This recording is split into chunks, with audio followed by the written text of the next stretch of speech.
Il y a de cela quelques semaines, lorsque les premières attaques ont eu lieu, nous avions sorti un communiqué à travers une activité que nous faisions en ce moment-là, où nous avons souhaité que le gouvernement prenne la situation au sérieux et que le gouvernement dote les forces armées du pays de moyens adéquats pour pouvoir lutter efficacement contre ces djihadistes-là. Moyens financiers, moyens techniques notamment.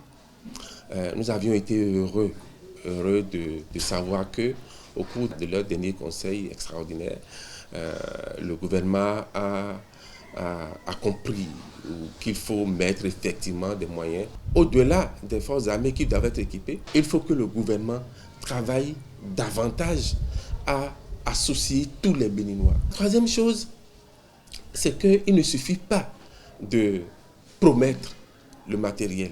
Il faut que le matériel effectivement soit acquis et mis à disposition.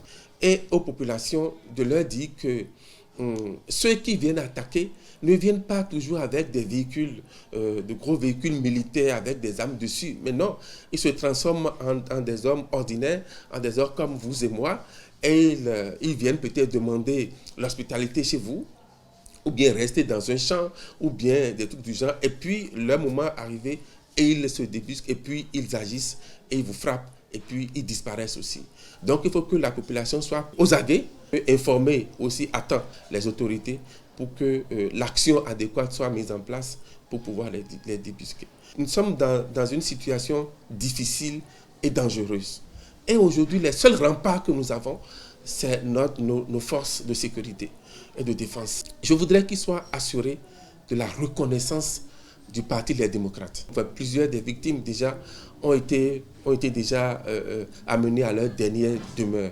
La manière dont ça a été fait, je souhaiterais que ça change, que ça soit corrigé et que prochainement on puisse les accompagner avec tous les honneurs de l'armée et les honneurs de la République.